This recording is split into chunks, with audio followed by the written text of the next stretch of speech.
Patrick's Day from Marley and me. We're all decked out in green and ready to celebrate with you. Before I read our special story, I'd like to ask you a question. Do you believe in leprechauns? I do, and so does Marley. We're out here in the sunroom where he can see everything, and he's been looking for them all day and barking. So I think Marley believes in leprechauns as well. When I was a little girl, after a thunderstorm, we'd run outside on the porch and look for rainbows, because we knew if there was a pot of gold at the end of that rainbow, we'd be rich. Before I read this story to you, I want to read you a little bit about leprechauns. According to legend, the leprechaun is a tiny elf found only in Ireland. Most leprechauns are shoemakers to the fairies, who pay them gold for their work. The leprechauns, or little people, store their gold in pots and often bury one at the end of a rainbow. Since leprechauns love more than anything to play tricks, this may just be another one. The gold at the end of the rainbow has not been discovered yet. But if you find a leprechaun and pick him up, he has to tell you where that pot of gold is, because it's leprechaun law. So look for leprechauns in Ireland near clear springs of water, or close to large rock formations, or at the end of a rainbow. Listen for the sound of tiny hammers tapping or elfin pipes piping as small voices sing a fairy song. And maybe, just maybe, you will find the leprechaun's pot of gold. All right, now we're going to read our story called That's What Leprechauns Do. It's by Eve Bunting and is illustrated by Emily Arnold Macaulay. The three leprechauns sat under the chestnut tree. Airy looked up at the cloud-filled sky. It's coming, he said, and there's work to be done.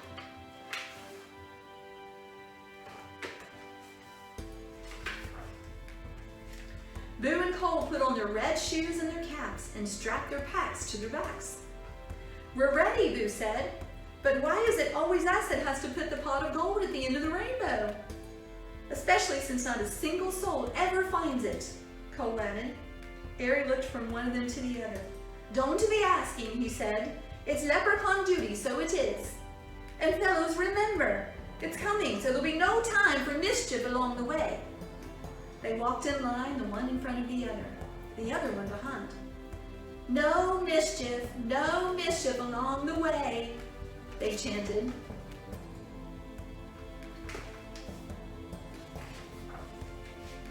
But when they got to Ballybunion Farm, they saw Mrs. Ballybunion's cow, Pansy, standing in the field. Airy whipped out the little bottle of red paint he kept in his backpack for leprechaun business. He ran across to Pansy.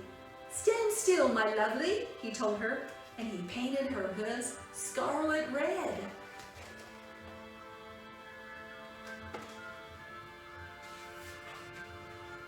Pansy looked down. Pretty, she said. Imagine Mrs. Ballybunion's face when she comes to milk you, Airy shouted. He and Boo and Cole rolled over and over in the grass, laughing. She'll think I've been to a dance. Pansy did a couple of small hopping steps to demonstrate. The leprechauns clapped and whistled. We'd be delighted to join you in a waltz or two, Airy exclaimed, but we're in a desperate hurry. I thought there was to be no mischief along the way, Boo reminded him.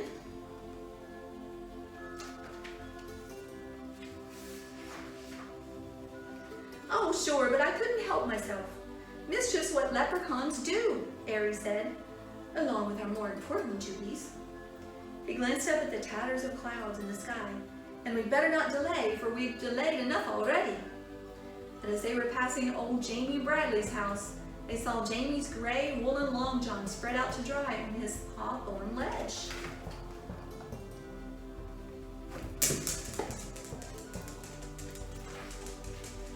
The leprechauns looked at each other and grinned. Quick as a cat pounce, they ran across to the hedge and stood one on top of the other and the other on top of him. Airy reached up and tied the two long johns together in a tight knot. They almost fell off each other, they laughed so hard. It would be great altogether to stay and watch old Jamie try putting his legs into those, Boo said, but it will be a month of Sundays before they're dry. and we have no time to waste.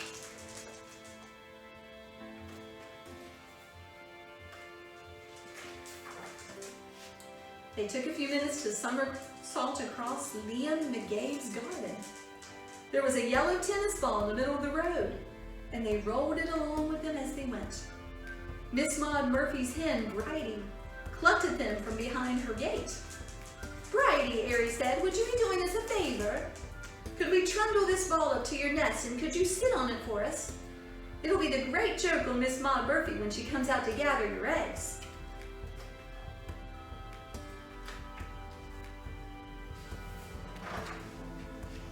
Bridie put her head to one side. "It's not going to be easy sitting on that. But the three of you were so good to me, scaring that fox away from my hen house last night, I'll do it." Cole stretched up and patted her wing. "Thank you, Bridie." They squeezed themselves through the gate and tumbled the ball with them. Then they heaved it up and into Bridie's nest. She gave a trial sit on it.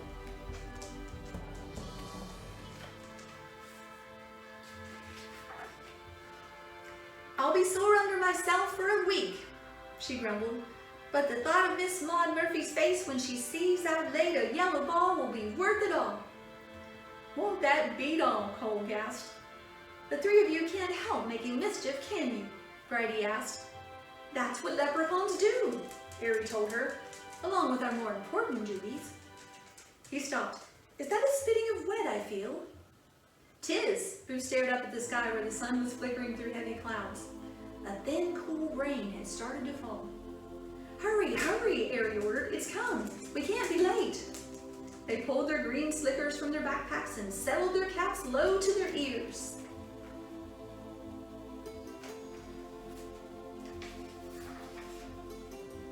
Anybody seeing them racing along the road would have taken them for 3 green leaves. But they were leprechauns and they had work to do. "Get them out, boyos, get them ready," Aerie said. They took their little spades from their backpacks. Then they stopped for a minute to look up at the rainbow, blue and yellow and green and pink. It was arched across half the sky. "There it is," Aerie said with satisfaction. "Come on."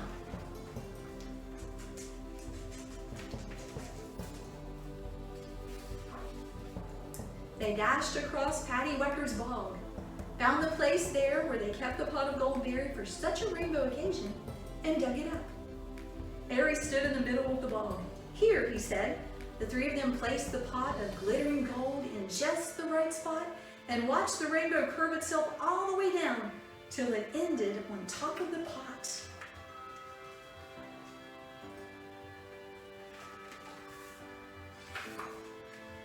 The leprechauns settled themselves to wait.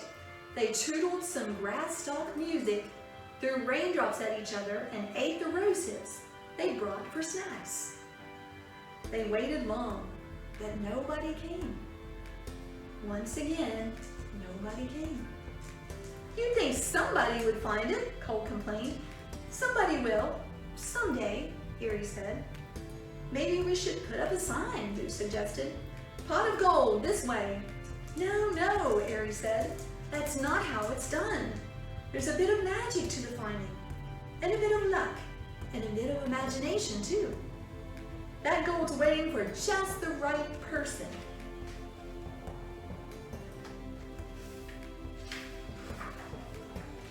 The rain had stopped. The sun went behind a cloud. The rainbow shortened itself and disappeared. "No use waiting any longer." Cole took off his cap and wrung the wet out of it. "If we hurry, we could be in time to see Miss Maud Murphy discover Bridie's big yellow egg," he said. Boo laughed. "Won't that be a great sight to see?" "All right then," Aerie said. "We'll put a rush on this." They buried the pot again in its usual place. Aerie patted the smoothed down bald dirt. "Don't worry, Pot," he whispered. "We'll be back to get you on the next rainbow day. Now we're off again to see what new mischief we can find. For besides our important duties, that's what leprechauns do."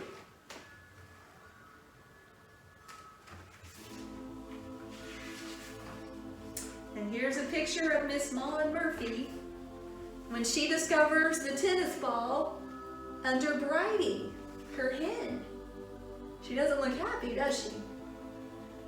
And here's one of the leprechauns. And the other two, they want to see her expression when she finds the yellow tinsel. And that's the end of our story.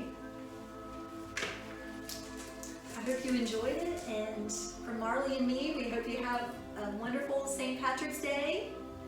Please comment below and tell me how you like the story, if you believe in leprechauns, and what you're going to do to celebrate this special day.